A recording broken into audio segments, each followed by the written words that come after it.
welcome to episode 45 of the Valley Sports Talk podcast. After a week off where we were busy, could not get it done as Max decides to move as I'm doing the intro. Well, I didn't realize there was this many bugs, okay? Max tried to go outside, now he's moving in.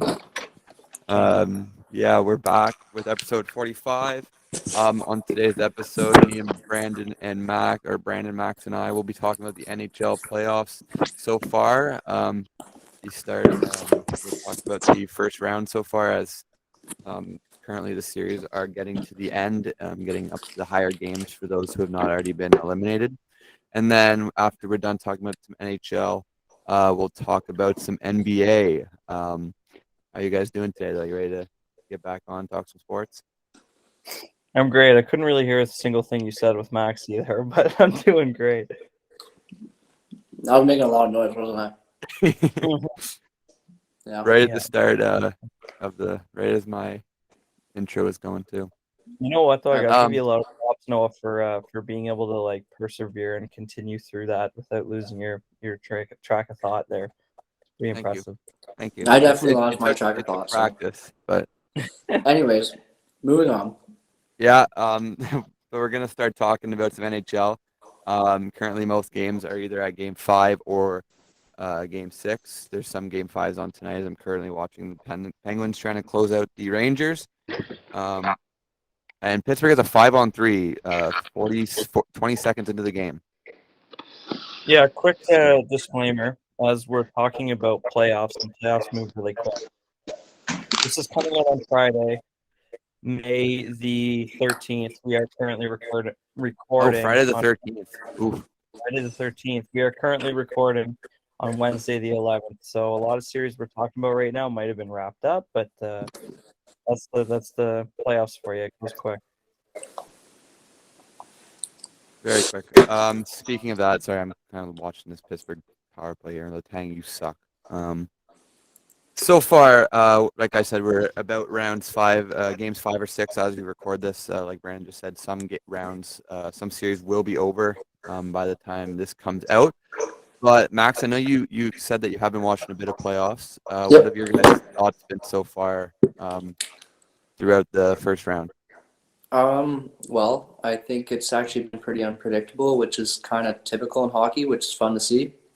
A lot of the teams that were predicted to kind of take the other team by storm didn't really seem to do that. For example, like Florida and Calgary, I kind of figured they'd both have better series than they did, so that's interesting. And, I think everyone watches the Leafs, even if you're a hater or you love them, you watch them. So that's been a great part of the playoffs. And, I think it's been so far so good, and it's been really entertaining. I still think that by far Colorado seems to be the best team out there, but I guess we'll see. Yeah, I think that's a great point, and why hockey's so entertaining to watch, because for example, in the NBA, 8 seeds do not upset the 1 seed. It's very rare. Where in hockey you got, I know obviously Nashville got blown out, but you got Dallas competing, you got Boston competing, and you got Washington competing. So 3 of the 4 wildcard teams are in their series, which is, that's all you can ask for is good hockey and unpredictableness, like what you were saying.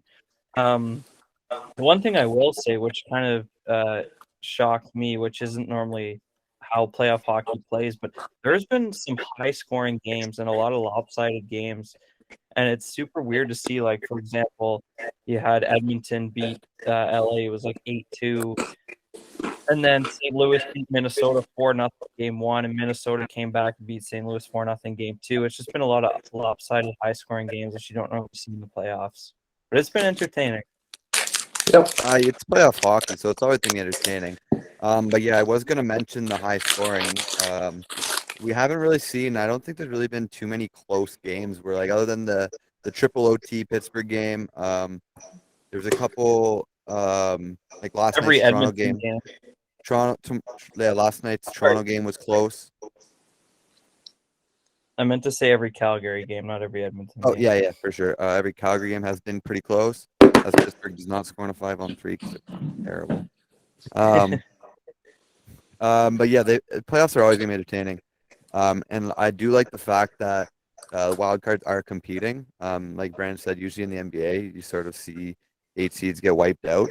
But I like the fact that Dallas, Washington, and Boston are putting the test to the higher seeds. Moving on with some sort of questions. The reffing for the NHL playoffs so far has been a bit iffy. Sometimes you don't know what some calls will be.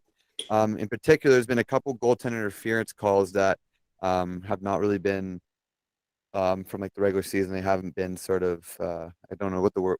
I'm losing the word here. I'm not sure. Not sure what you're looking for. I don't know what I am, but there's been a couple goaltender interference. For example, I have the Capo Caco against the Penguins in Game 1, the Lucic one versus the Stars Flames, and the Carolina Boston one with DeBrusque and Pesci. If you guys can remember those sort of goaltender interference on top of the head, do you think they should have counted? And like, what have your guys' thoughts been on the penalty situation in general in the playoffs? I'll side with the refs for the point that I actually kind of agree with the way they've called the goaltender interference plays. Like, obviously, they made their call, and then they went to Toronto, and they've all agreed with their call. Like, none of the calls have been changed, I don't think. So the refs are doing a good job there. Obviously, fans are going to be upset, but that's playoff hockey. Like, if your team gets a goal disallowed because of goalie interference, the fans aren't going to be happy. That's just something we got to deal with. But my problem is, and especially watching the Tampa Toronto series, like each team is getting like 6+ power plays a game. I find there's so many penalties being called, and I get that most of them are penalties. I'm not saying they're not penalties, but it's playoff hockey. Normally refs let a little bit more go. And it's just weird, like Noah was saying, for example, like I've noticed in the Calgary series, it's a lot more physical and they're letting a lot more go. And then I'm looking at the Toronto series and I'm like, okay, well, you didn't call that in the Calgary series, but you called in this one. So it's kind of hard to judge. Yeah, I agree. That's interesting. Isn't it kind of like, well, I know this is a stereotype in the NHL, but the West is always more rough than the East. There's always kind of been that concept where the West is kind of more, they get away with more stuff like that, just kind of rougher type of play. In the East, you kind of get, I mean, obviously that's not exactly true for each team, but do you feel like that has anything to do with that at all? I don't really necessarily could say that like the West is more chippy or like it's been known to be more chippy. I think it's just playoff hockey. Like these teams are here to win a Stanley Cup. You play a team possibly 7 games in a matter of 2 weeks. Like you're gonna hold grudges on players. It's gonna get chippy. There's gonna be scrums, But going back to the penalty situation, my problem has been consistency. Like I'm watching the Pittsburgh Rangers series, and like there's a lot of stuff that they're letting go in this series that would be called in the Toronto series. So for me, it's sort of like the players don't really know what they can and cannot do. Where in the But playoffs, usually the refs put the whistle away a bit more, not completely away, obviously, but they put it away a bit more. But going back to your point on the West being more chippy, like I said, it's just playoff hockey. It's always been chippy. Like teams do not like each other in the playoffs. no, I understand that. I just mentioned how Brandon was saying that one series versus the other is chippy versus the other isn't as much, or at least they're getting away with more than the other. And I was just saying that the West seems to be. I don't know. I remember when I was younger. I think that was. I mean, I could be wrong, but I thought that the West. Did we lose him? Yeah, I think we lost him.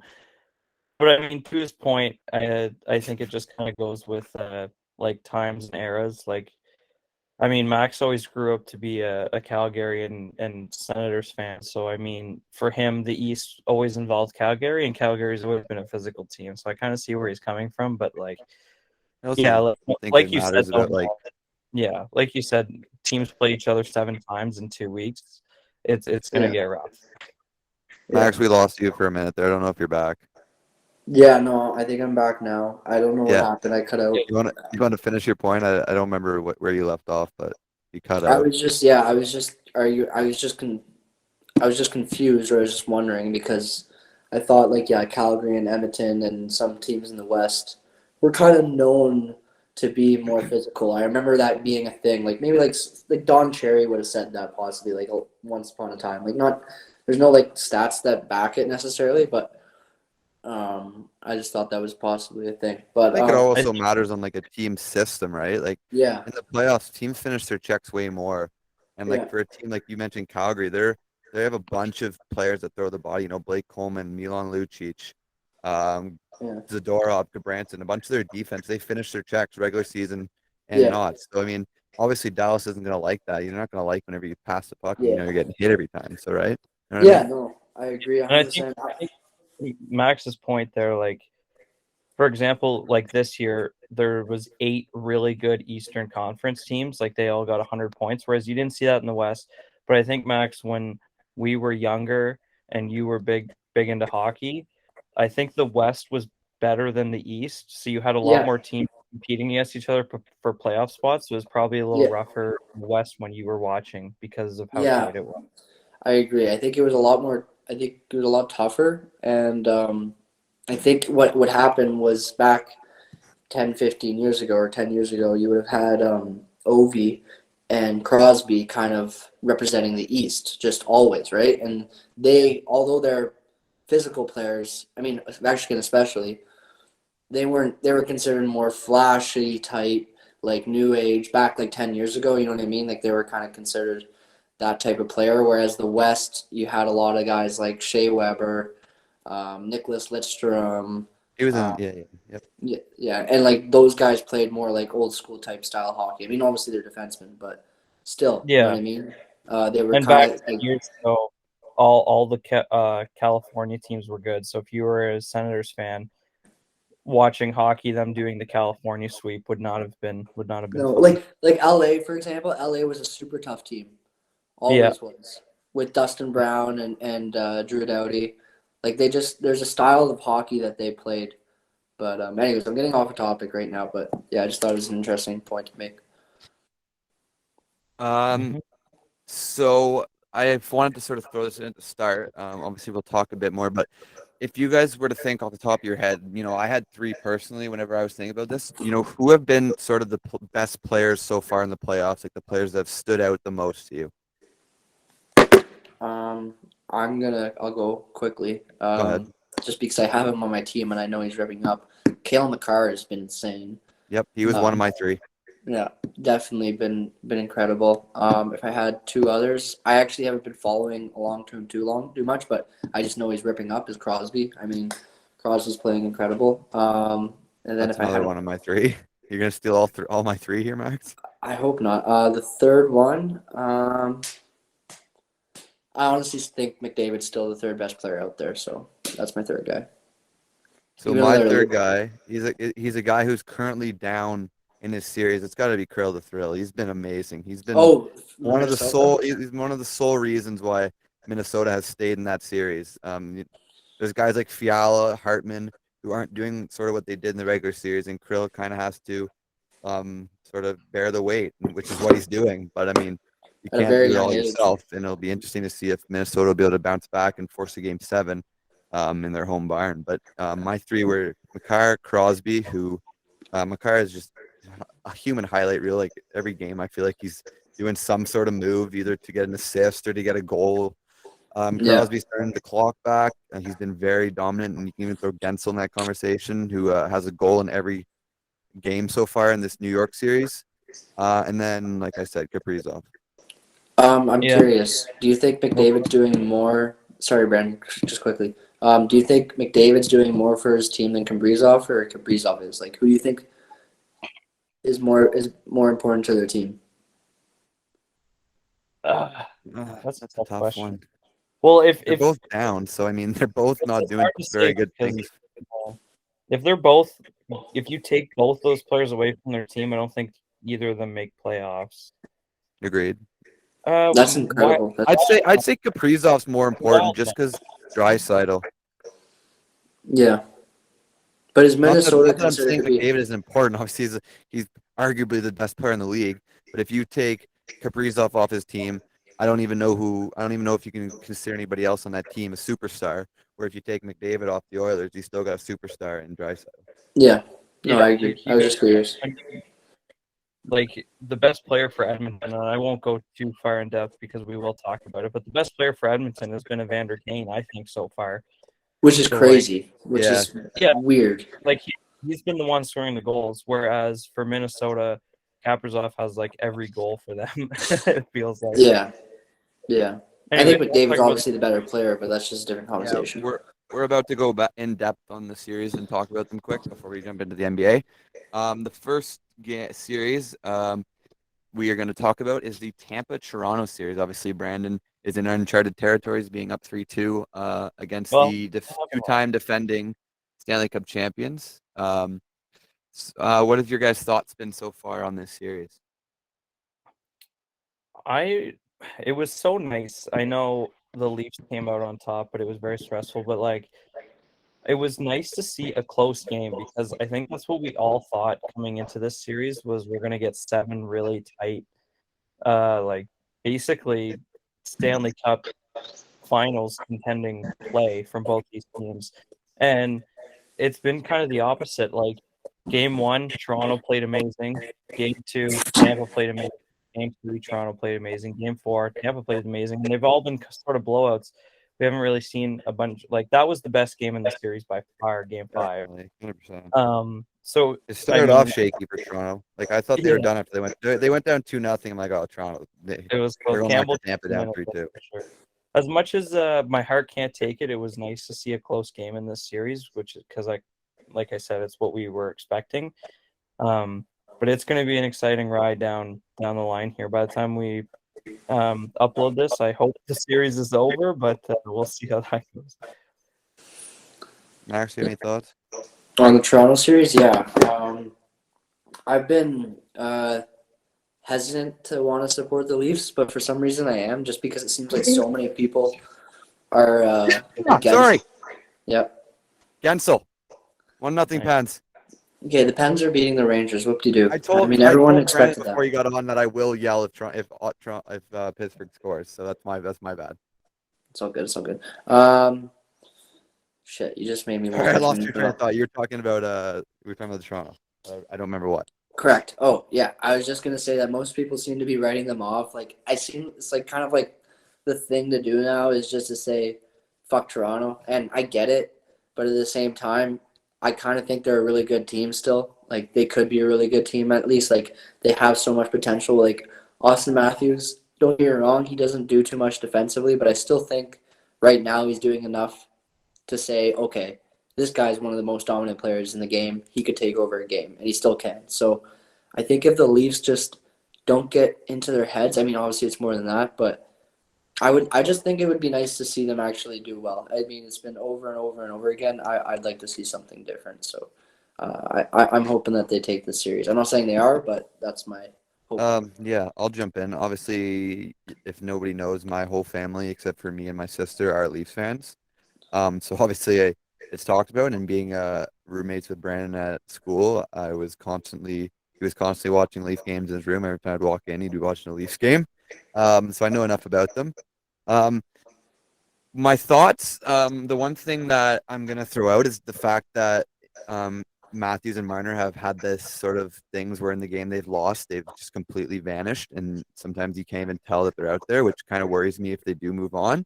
But obviously, in the game last night, they were one of the main reasons why that game Toronto's able to come back in that, and I think that's one of those things that they have to continue to show people that they can do, that they're able to overcome adversity down 2-0 early and be able to bounce back. Saying that, I know we didn't put this down, but I will change my pick in this series, and I'll give Toronto in 7. I don't think they win tomorrow. I think it's a Saturday night game 7 in Toronto, and Toronto will finally beat their demons and win a game 7. Yeah, it'd be very interesting.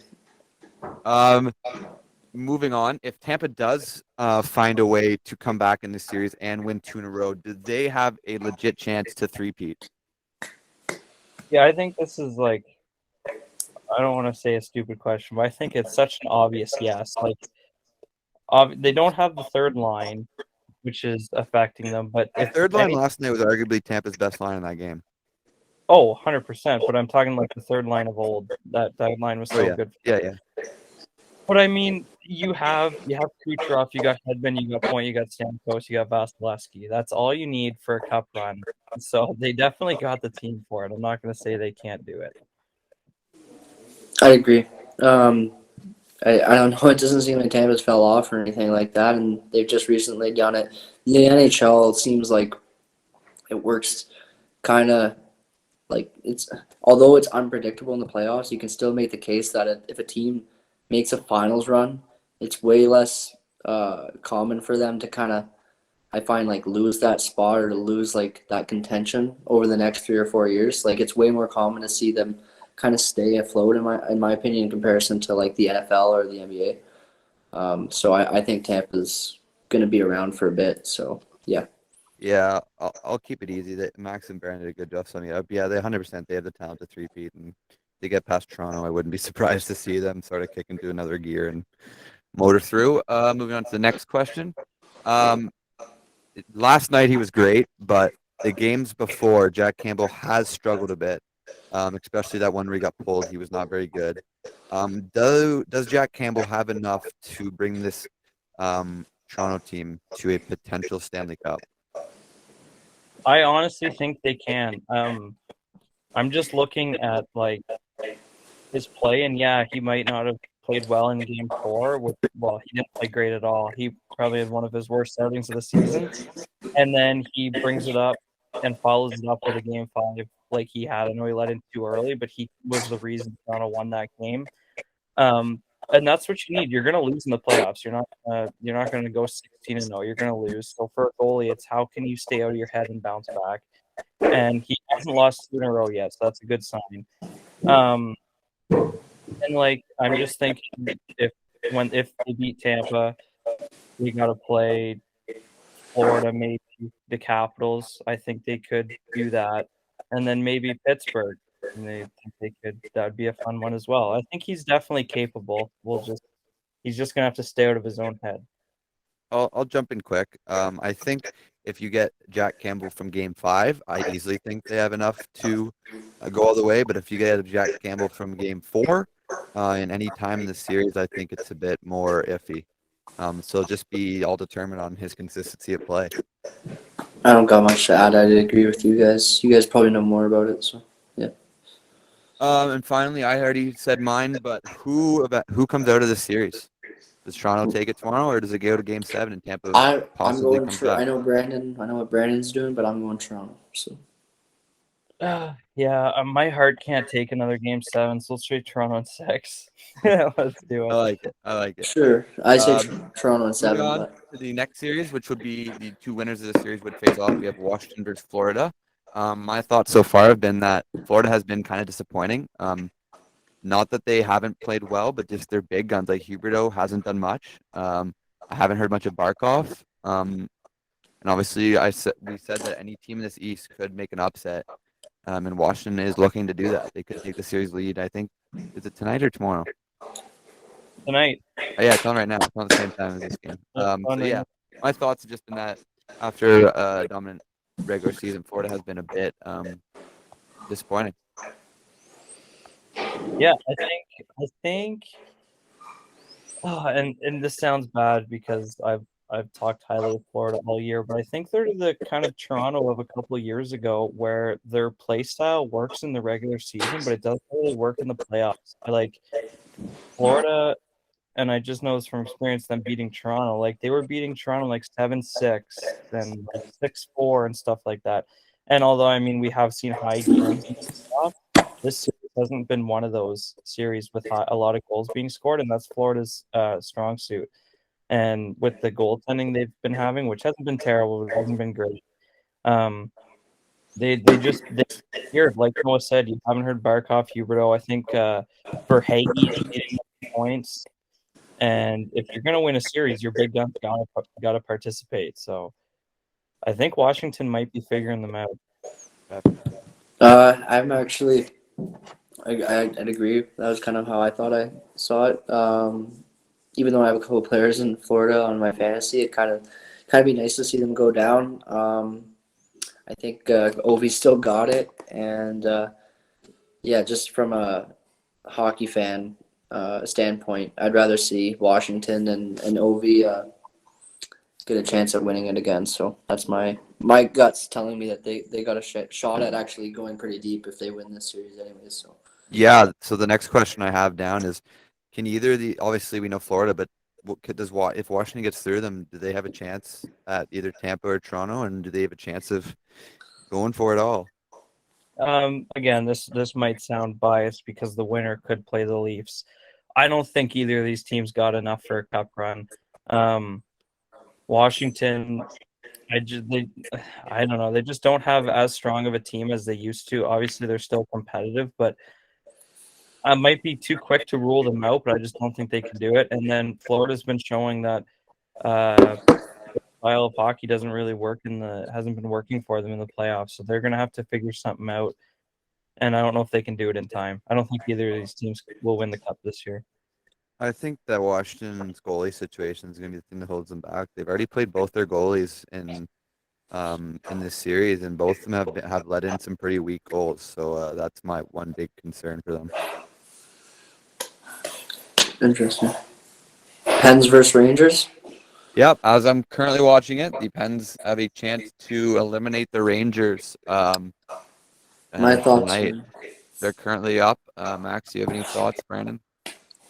I think Pittsburgh's pretty freaking good, so that's interesting. As I say that the Capitals have a chance of going deep, I kind of forget that there's a bunch of other really good teams, Pittsburgh included. So I don't think Rangers have a shot. So yeah, Pittsburgh's going to go probably deep. Yeah, I'm. Don't get me wrong. This isn't going to sound good on Pittsburgh, but I'm not hating on them. They've been playing this series phenomenally. As good as the Penguins have been playing, it's looking like the Rangers are killing themselves. Like we've sort of been saying about the Florida, none of their big guys have really shown up, other than Fox. Fox has been all right, but everybody else has been terrible. Like the Penguins have really figured out how to keep them hemmed in. The Penguins have obviously are showing the Rangers that they've been here before because it seems like 99% of Pittsburgh goals have been tips, and that's how you score in the playoffs. And it really shows that Pittsburgh's been here before, and a lot of the Rangers haven't been because they are outplaying them, and it's not even close. Yeah, as a Penguins fan, my thoughts have been the same as Brandon's. I think that the Rangers are sort of unexperienced, and it's really showing, especially Shesterkin. My next question is, are the Pens figuring Shesterkin out? I don't think they're really figuring him out. I think, like me and Brandon were talking, a lot have been tips. There have been a couple weak ones that he has let in and a couple good goals, but I don't really necessarily think that Pittsburgh's really figuring it out. I think that Shesterkin's just unexperienced, and it's not a bad thing. You know, he's still young. This is a young Rangers team. It's not really a bad thing, in my opinion. Obviously, it's a bad thing to lose in round one, but just them making the playoffs, getting playoff experience against a veteran Pittsburgh team is a really good step for them, in my opinion. Yeah, I totally agree. I don't think they figured out. I don't think they figured out Shesterkin either. I think, like I said before, I think Pittsburgh just understands playoff hockey and its tips. And like it's Shesterkin's first year in the playoffs, and he's been pulled in 2 of the 4 games. 2 games in a row. 2 games in a row, but even like this helps my point. He's been pulled in 2 of the 4 games, and he's still faced 169 shots. Like this guy's getting pelted. And he's honestly playing all right. Like, yeah, he's letting a couple weak ones, but that's probably just from fatigue because he's played games and just, I mean, a little bit of nervousness probably. But his team is not helping him out. Sorry, who are we talking about here? The Rangers We were goalie? talking about the Pens possibly figuring out Shesterkin and the Rangers playoff experience. Oh, right, okay. Yeah, well, it seems like the Rangers have zero playoff experience, and I agree with what Brandon has to say about the goalie. Do you guys want to move on to the next one, I guess, or whatever you want to do? Yeah. Carolina, Boston? Yep, Carolina, Boston. So why do you guys think sort of Boston went down 2-0 and now they've all of a sudden just turned into the Boston team we know? Why did they come out slow, or why did they start slow? I don't know what it was, but I thought as soon as Ranta got hurt, I don't know why an experienced team like Boston didn't jump all over that rookie goalie. Cut out. Like I watched the first game the goalie came into, and he came in with more than half of a period left in the second period, I think. And through that half a period, like 12 minutes or so that he was in, the first period he played, Boston had like 4 shots in that period. Like I thought an experienced team like Boston would have lit him up. I thought those were Boston's chances to win while he was in net. Um, Obviously Boston plays really well at home, so it wasn't really a shock to see them win at home. But every time they've gone to Carolina, they've gotten smoked, and I don't really understand it. Like even Anthony Ranta is not a great goalie, so I don't know what they're having troubles with, to be honest. Yeah, I think it was sort of just the crowd. I think the Florida crowd, obviously, it's a really nuts environment, but then I think they were obviously a bit nervous. They had both goalies that they had, I don't think had any playoff experience. And then all of a sudden they come home to their crowd and they're in a familiar um, audience or familiar atmosphere, and they sort of just found their gear there. So yeah, it didn't really. I don't know why they sort of came out slow. I haven't watched too much of it because it's sometimes been on the same time as the Pittsburgh game. Um, so I haven't watched too much of it, but I think they're finally trying to find it. And they were the one wild card team that actually had upsetting the number one seed. So I can still see it happening, obviously. Just a sec here. So you were saying, why do you think Boston came out with a slow start, and why are they doing well now? I feel like Boston's is kind of a team that needs kind of like that push to necessarily wake them up. Like if there was a team to kind of get woken up and revert back to how they used to be, it would probably be either Pittsburgh or Boston, just because of their talent from a long time ago. Like I think Bergeron's been on the Boston team for a while. Pasternak been there for quite a while. Marchand, obviously. Who do you have on the defensive end? McAvoy. McAvoy, and then their goalies. Their goalies are Ullmark and Swayman. Ullmark started the first 2 games, and then Swayman came in game 3 and 4. I think we lost him again. Yeah, I think Swayman played game 5 too. I don't know why Boston can't score in Carolina. Like you said, the fans are loud, but just Boston's been there for over a decade. They know how to play away games. I don't know why they can't score in Carolina. It's definitely weird. It'll be Sorry interesting to about- see. You sorry cut about- out again there, Max. Yeah. It's so good. Okay, moving on to the West. The Edmonton Oilers and LA Kings. Edmonton is currently down 3-2 with Darnell Nurse not playing tomorrow night after being suspended for a headbutt. What a bonehead play.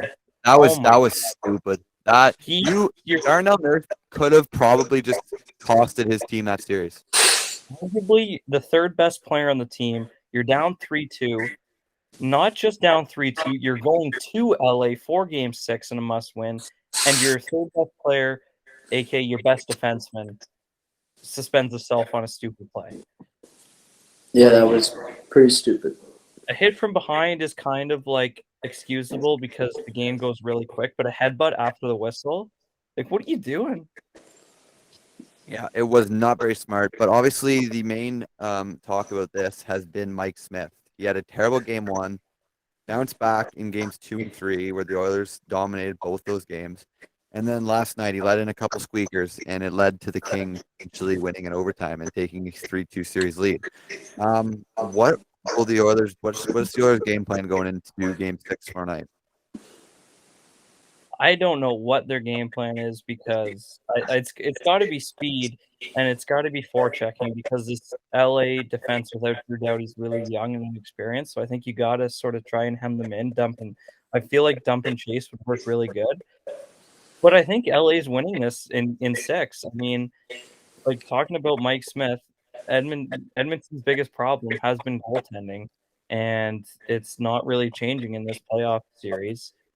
He had one good game, and like that is what it is. But goaltending hasn't been great. Jonathan Quick's played really well. I think the Kings are winning this in 6. I couldn't agree more. Obviously, the Oilers management, they all deserve to be fired. It has nothing to do with their defense, nothing to do with their offense. You have McDavid, you have Draisaitl, you have no excuses for not scoring goals. McDavid said or he said it himself in his interview. He said 4 goals should be enough, but obviously it's not. And I think that's I think that was a low key shot at his team, at his goaltending. Good. This can't be happening. Um, Still, yeah, going back to what I just said about how LA's ownership, or not LA, the Edmonton Oilers management should be fired. Like, what are you thinking bringing in Mike Smith to be your starting goalie, a 41-year-old? Like, that makes no sense.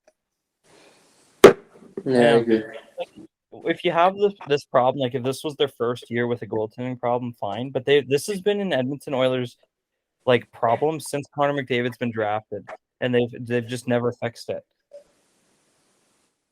It's kind of frustrating, to be honest. I would hate to be a Edmonton Oilers fan. Like, hate it. Yeah. You have Connor McDavid, and you're surrounding him with decent players like Zach Hyman, great signing. But then you put 41-year-old Mike Smith in there. Like, make it make sense. Yeah. Actually, you got any thoughts, opinions about Mike Smith? No, I don't know much about Mike Smith, but it seems like he's not doing his job. Minnesota versus the Blues. Obviously the Blues started with Husso, and then they went to Binnington.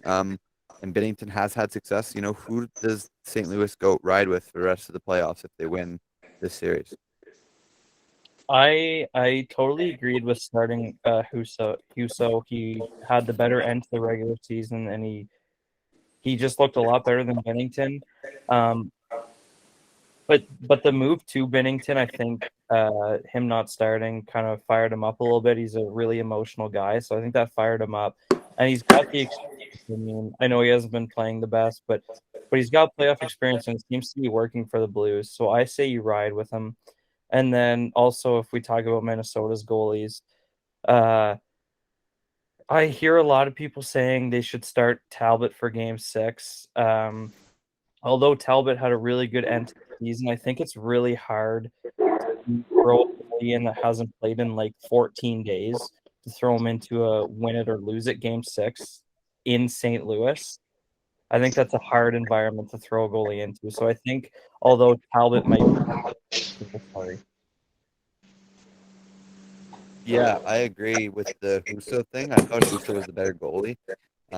But now that they put Binnington in, he's the guy. He's done it before. He obviously won them a cup 3 years ago would be now. So I think you got to ride with him till he shows you that you shouldn't. And as for the Fleury question, is it Fleury's net to lose? Yeah, you go back to Fleury. He's the guy that has the experience. I was actually going to bring up the thing that you said. Bring Talbot in cold after not playing for 6 games in a St. Louis building. I don't think that's a good situation to bring him in. Yeah.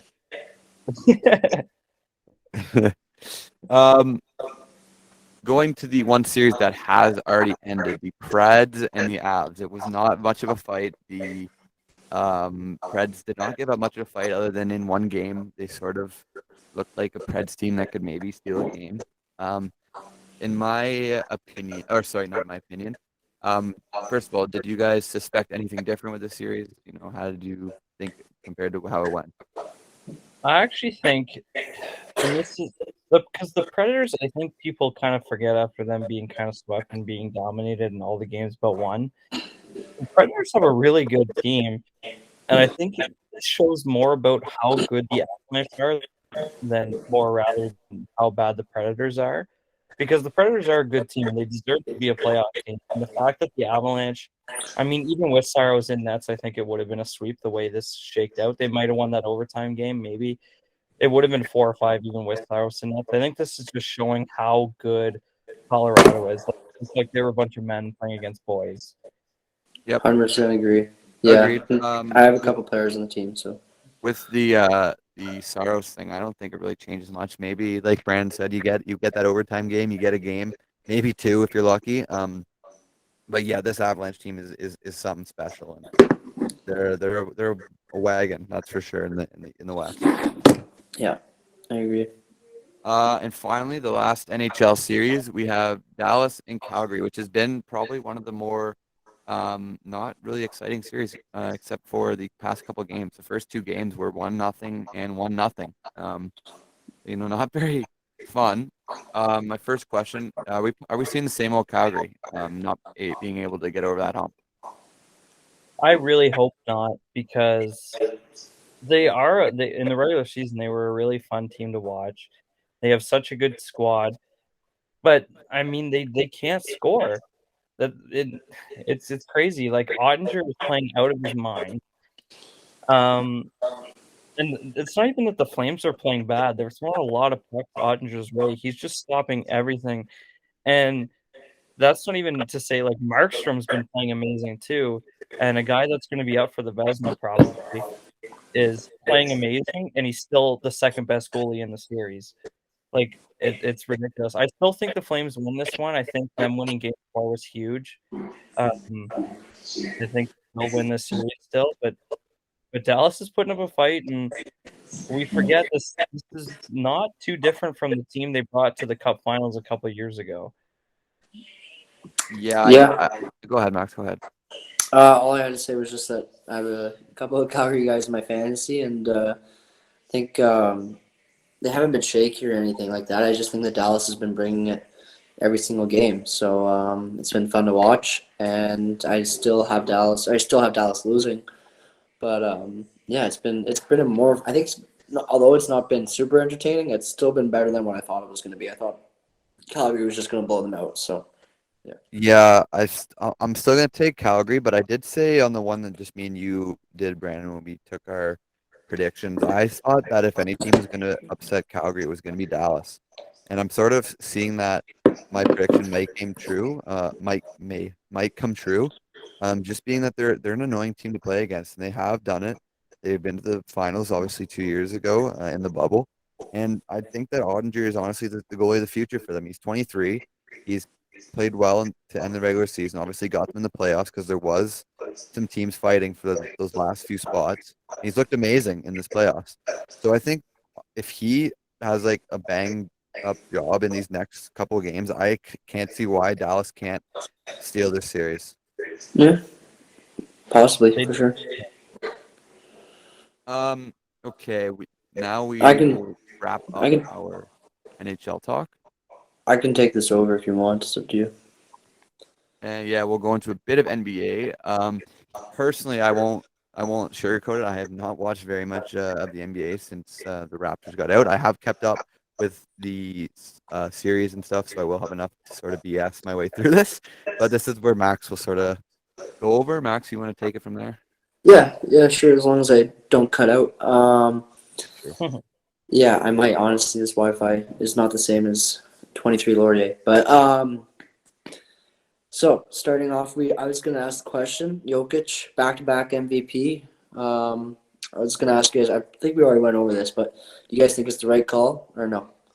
We'll just make this quick.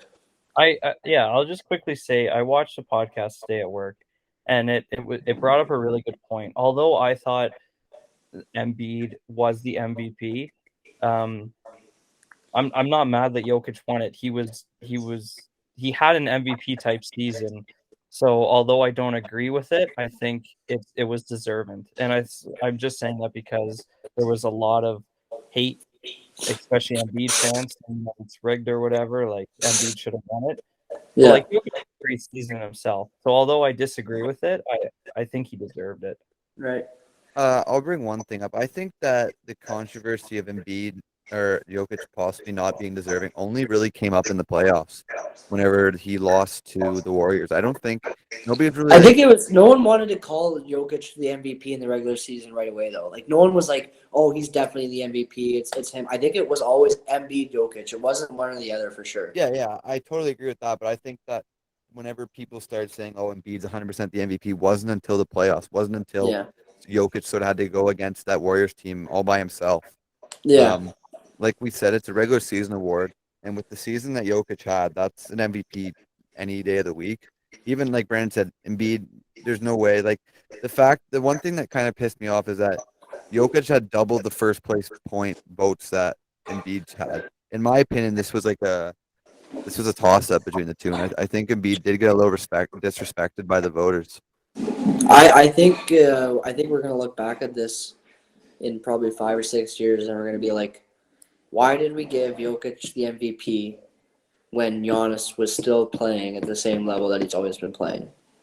You know what I mean? Like, don't get me wrong, Jokic had a great regular season, and the numbers prove it. But we all know the best player. It's just like whenever LeBron wasn't getting MVPs at some points. You know, it was kind of like, okay, Harden, yeah, you're the MVP. Westbrook, yeah, you're the MVP, but LeBron's the best player.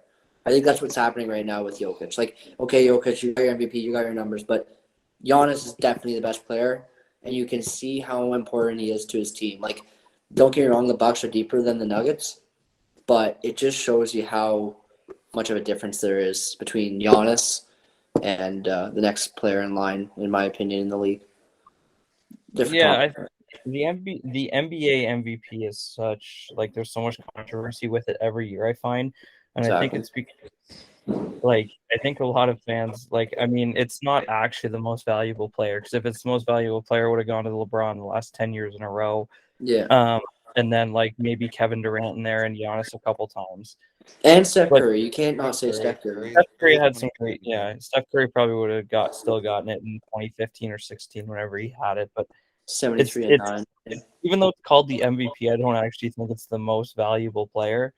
But in saying that, like we've said, it's definitely he deserved it. Yeah. But hey.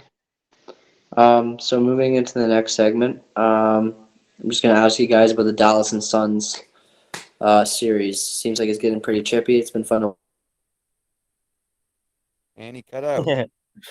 He did call Well, it. it was been fun to watch. It's So been really fun to watch. I think that the Devin, like I just saw it on Bleacher Report today. I think that Devin Booker and Luka are the next big rivalry in the West, at least. 100%. I actually cut out again, just to let you know. No, every single time I cut out, I know because it goes blank for me too, and I'm Okay. like, We were just talking about how we think that, like I saw it on Bleacher Report today, that like Luka and Booker are like the next sort of like rivalry, head-to-head yeah, I saw rivalry. that. I thought it was a funny clip. Nothing, by the way. What? The Capitals are up 1-0, by the way. Ooh, Yeah. okay. So for my question, there is Luka on the same trajectory as Giannis or better? Trajectory is Giannis?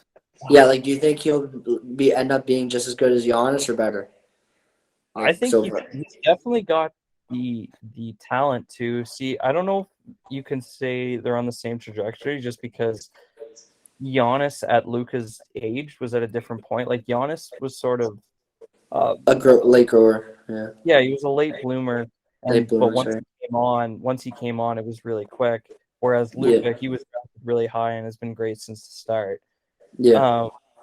In saying that, I think Luka can be one of the best players in the league for the next 10 years? 100%. Yeah. My opinion is I don't think that he is. I think he's on the same trajectory, but I don't think.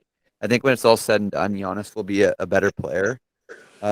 Mainly just the situation. I think that the Bucks have done a better job at surrounding Giannis with like players that suit him, where the Mavs have not done that. Obviously the Porzingis experiment didn't work out, and now they're trying Dinwiddie, which has been honestly working out pretty well. But the one thing that I'm scared of isn't really like a Luka thing. It's Jalen Brunson. I think Jalen Brunson's a very important piece to this team, and he is going to get paid this summer. And I don't think the Mavericks will be able to bring him back with the amount he's getting paid. And I think that he is going to be a major sort of turning point if this Mavs team is able to support Luka or if they're not able to support Luka. I That's agree. the problem with Luka. I feel like Luka is kind of the Connor McDavid of the NBA. Like, if Jalen Brunson goes, who's the second best player on that team? Like Maxi Kleba? You know what I mean? No, 100%. And like Giannis has Middleton. He's got Drew Holiday, he's got Lopez, who's underrated. Like they got some players. Grayson Allen's been balling out, even though everybody hates him. Yeah. All right. Well, I'm sorry, I'm just flying through these. I got a soccer practice, people. No worries. You're For good. people watching. So 76ers versus the Heat. I'm just going to ask you guys, who do you guys have winning out of that one? I think the Heat are up 3-2.